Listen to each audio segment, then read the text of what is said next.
So ang sabi guys ni Sweetheart, ayan, nasuyaon. Yan sabi ng nag-post niya, no.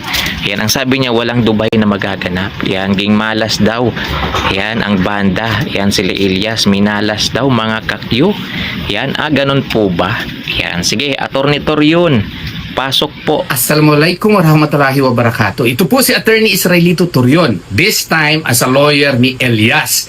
Mga ka-Pilipino dyan, mga kapamilya, kapuso at iba pa. Basta Pilipino, inaanyayahan ko kayo. Pumunta tayo doon. January 9, Abu Dhabi 321 Sport. Riyadh Island, Abu Dhabi. Nandyan po si Elias ha. At magko-concert. January 11 naman, Barasti, Dubai. Kaya lahat ng mga Pilipino at mga kaibigang mga hindi Pilipino, if you want to enjoy Elias, yung number one sensation, singing sensation ngayon sa Philippines, you go to Abu Dhabi 321 Sports o the Riyadh Island, Abu Dhabi on January 9 and on January 11 Barasti, Dubai. So what are you waiting for?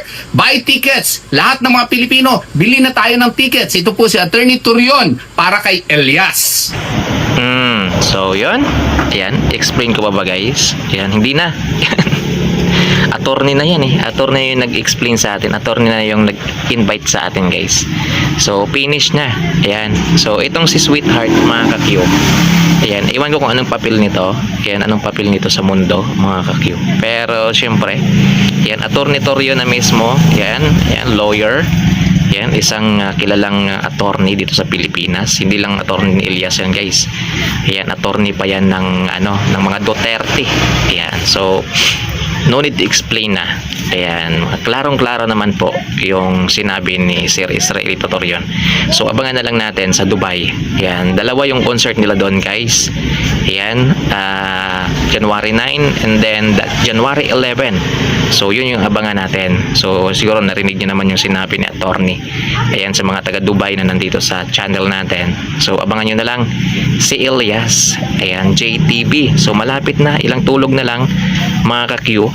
Ayan, Dubai concert na ng ating mga idol Elias JTV Pond. So yun, dito kay Sweetheart mga Q, siguro kulang lang siya sa sa information. Ayan, o masyado siyang excited na baka ma-cancel yung concert nila Elias sa Dubai. Kaso nga lang hindi na eh. Yan, na eh, kumbaga okay na lahat.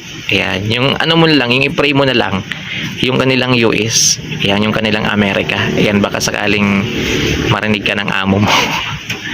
So yan guys, maraming salamat. Ingat mga ka-Q. Ayan, God bless. Abang-abang na lang kayo sa mga update natin. Ayan, kay Sir Israelito Torion, maraming salamat sir. Ayan, hiniram mo muna yung video mo sir ha, sa iyong YouTube, sa iyong Facebook page. Ayan, pinakita ko lang dito. Ayan, pinakita ko lang dito sa YouTube. Ayan, sa pagkaalam ko hindi naman yata nag-upload ng video si Attorney Torion sa YouTube guys, no? Ayan, so hiniram ko lang muna sir para at least meron tayong basihan.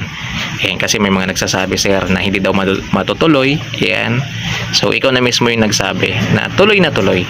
Ayan, at malapit na, ilang tulog na lang. So na ngayon, 4. Ayan, 4, 5, 6, 7, 8, 9, 10, 11. So halos 7 days yung January 11, 7 days. Ayan, yung January 9 naman, 4, 5, 6, 7, 8 and 5 days. So 5 days to go mga ka-Q. O, diba? So halata talagang mga walang alam. Ayan, so kung ano-ano na lang, hindi sila nag-iisip. Ayan, ng mga pinopost nila. Mabuti itong si Elias CTV, hindi talaga pumapatol sa mga ganyan. Yan, meron yan mga ka-Q, kasi fake news yan eh. Yan, kumbaga sisirain mo yung concert. Yan, maglalabas ka pa naman na hindi matutuloy. Ayan, buti sana mga ka-Q kung yung gastos nila dyan piso-piso lang guys. Ayan, million yung gastos nila dyan, tapos maglalabas ka ng mensahe na hindi sila matutuloy. Ayan, ang problema dyan, paano kapag may nakabasa na gusto sanang bumili ng ticket, nabasa niyang hindi matutuloy, di ayaw niya na lang bumili ng ticket, o di nabawasan ng manonood yung concert mga kayo. So pwedeng kasuhan yung mga ganyan sa pagkaalam ko guys, kasi fake news kasi. Ayan, fake news yung pinupost nila, parang ganon. So yun, buti na lang mababait yung side ni Ilyas, mga attorney, mga defenders ni Ilyas. Ayan, hindi talaga sila hinahabol.